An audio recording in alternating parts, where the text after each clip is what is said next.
গ্রাহকের স্বার্থে smart prepaid নয়, স্বচ্ছ বিদ্যুৎ পরিষেবা চাই, এই স্লোগানকে সামনে রেখে জলপাইগুড়িতে আজ মুখরিত হয়ে উঠল আন্দোলন। অল বেঙ্গল ইলেকট্রিসিটি কনজিউমার অ্যাসোসিয়েশনের উদ্যোগে স্মার্ট প্রিপেড মিটার চালুর প্রতিবাদে শহরের নয়াবস্তিতে আয়োজিত হল স্বাক্ষর সংগ্রহ অভিযান এবং সচেতনতামূলক কর্মসূচি।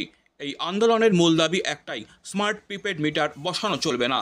সাংগঠনিক সূত্রে জানা গেছে, রাজ্য জুড়ে 1 কোটি স্বাক্ষর সংগ্রহ করে তা রাজ্যপালের মাধ্যমে কেন্দ্রীয় বিদ্যুৎ মন্ত্রকের কাছে পাঠানো হবে।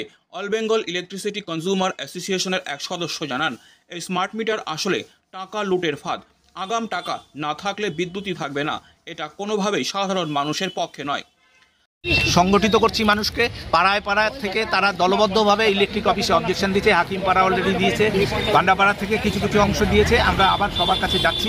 অ্যাবেকা অল বেঙ্গল ইলেকট্রিসিটি কনজিউমার্স অ্যাসোসিয়েশনের পক্ষ থেকে আমরা সাধারণ মানুষকে বোঝাচ্ছি যে স্মার্ট প্রিপেড মিটারের বিপদটা কি। তাদের অভিযোগ, স্মার্ট মিটারে একাধিক প্রযুক্তিগত ত্রুটি ও রক্ষণাবেক্ষণের সমস্যা রয়েছে।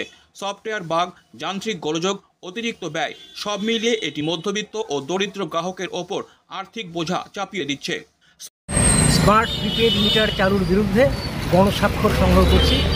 আমরা এই স্বাক্ষর সম্বলিত দাবিপত্র রাজ্যপালের মাধ্যমে কেন্দ্রীয় বিদ্যুৎ মন্ত্রীর কাছে পৌঁছে দেব। আমাদের দাবি হলো, স্মার্ট প্রিপেড মিটার চালু করা চলবে না। টিওডি সিস্টেম অফ বিলিং অর্থাৎ ডায়নামিক প্রাইসের বিষয়টি, এটা চালু করা চলবে না এবং বিদ্যুৎ শিল্পকে বেসরকারি মালিকভাবে তুলে দেওয়া চলবে না।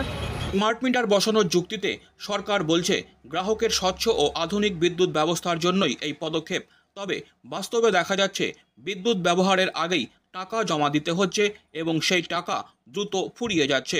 ছুটির দিনগুলিতে টাকা শেষ হয়ে গেলে সঙ্গে সঙ্গেই বন্ধ হচ্ছে বিদ্যুৎ সংযোগ, যার ফলে ভোগান্তির শিকার হচ্ছেন সাধারণ মানুষ। এছাড়া কর্মসংস্থান সংকোচনের আশঙ্কাও দেখা দিচ্ছে, কারণ এই প্রকল্পের রক্ষণাবেক্ষণ ও পরিচালনার দায়িত্ব বেসরকারি সংস্থার হাতে হলে বিদ্যুৎ দপ্তরের বহু স্থায়ী ও অস্থায়ী কর্মীর ভবিষ্যৎ অনিশ্চিত হয়ে পড়বে বলে আশঙ্কা করছে সংগঠন। কংগ্রেস এবং বামফ্রন্ট, দুই বিরোধী রাজনৈতিক দল, এই আন্দোলনে সহমত প্রকাশ করেছে। তারা স্পষ্ট জানাচ্ছে, জোর করে স্মার্ট প্রিপেড মিটার বসানো চলবে না। এদিকে সরকার তাদের তরফ থেকে প্রচার চালিয়ে যাচ্ছে যে স্মার্ট প্রিপেড মিটার বসালে গ্রাহকরা উপকৃত হবেন, কিন্তু মাঠে ময়দানে সংগঠনের অভিজ্ঞতা বলছে, সাধারণ মানুষ অধিকাংশ ক্ষেত্রেই বিভ্রান্ত, ভীত এবং ক্ষুব্ধ। এই পরিপ্রেক্ষিতে অ্যাবেকা জানাচ্ছে, গ্রামে শহরে বস্তিতে ও পাড়ায় পাড়ায় গড়ে উঠছে প্রতিরোধ। আগামী দিনে এই আন্দোলন আরও জোরদার হবে।